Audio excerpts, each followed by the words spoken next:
Between these two speed controls, I think I'm going to use the speed control from the newer model. The older one, the one that I had originally, got this brazing repair, and looks like I used a bolt or something here. So I'm not sure what happened there. I'm going to use this newer one. We'll disassemble it.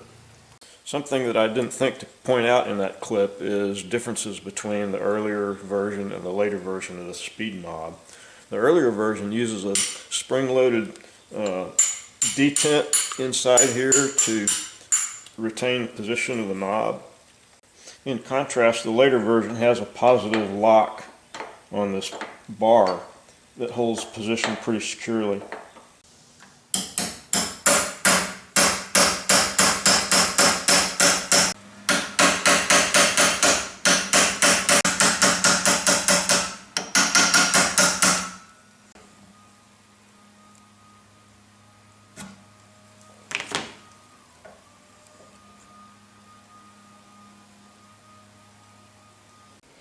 Mud dauber nests even getting in here. They get everywhere.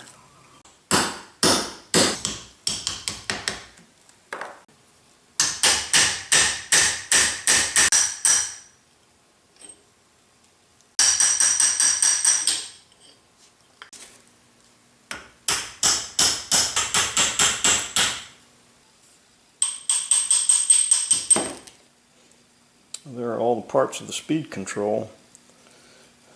This front knob has chrome on it. I'm not sure what I'm going to do with that as far as rust removal. I don't know if I'll try to get that re-chromed or not. I thought I'd touch the wire brush to this knob. Chrome underneath it is actually in pretty good shape.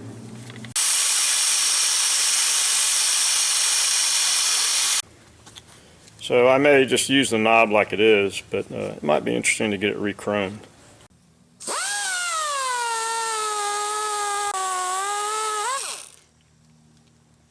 I wire brushed and Scotch-Brighted this control lever for that knob, and there's some chrome missing from it. You can see there and there. So maybe that can be polished out with a light sanding disc and re-chromed.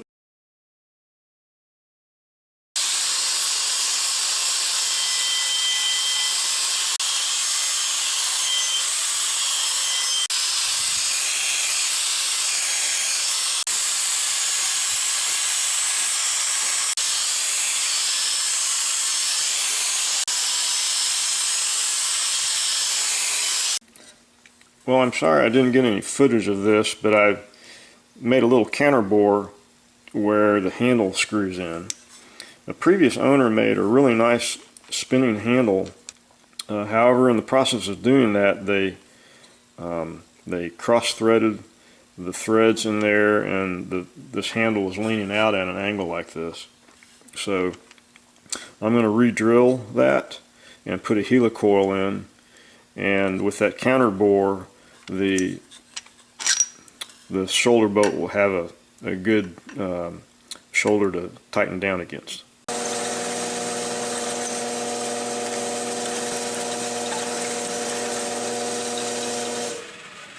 Now for threading this, I'm going to release the tension on the quill so it's just falling down by gravity.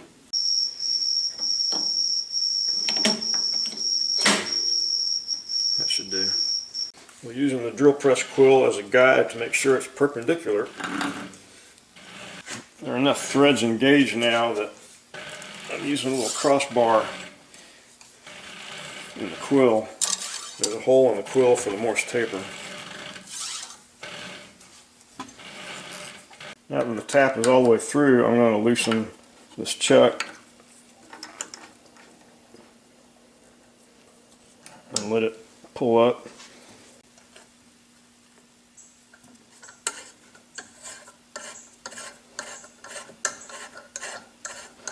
So that threaded hole should be perpendicular to the axis of the crankshaft going through here. Actually, it should be parallel to the axis, not perpendicular. Duh. We'll clean it up, put some Loctite on there, and insert the helicoil. I cleaned this up with some acetone, put some Loctite in here. For this, probably should really be using the red Loctite.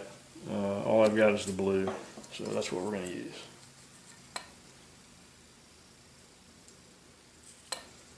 Tab.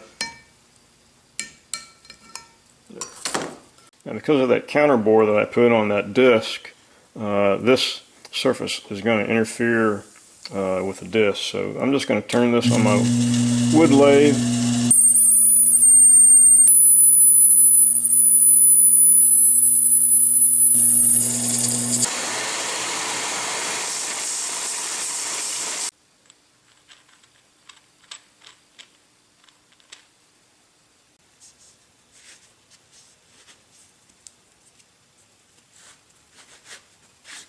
Okay, let's see how this plays out now.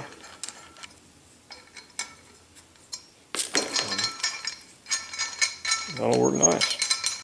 I decided to take all these parts up to Fort Worth to a chrome place and have them re-chromed. This place was down a dark street that you probably wouldn't want to go through by yourself in the middle of the night. I picked up the parts from the chrome plating place up in Fort Worth, and they turned out really nicely. This lock knob, or this lock bar, was really pitted. They got it all polished out and re-chromed, looking really nicely. The only thing is, it looks like they polished out part of the Y on this YA logo. That's fine. They have to remove all the chrome when they re-chrome something, so they must have polished out that Y. This will get painted red in this background, and then here's the speed control knob that looks very nicely done. The background behind those numbers will all get painted red as well.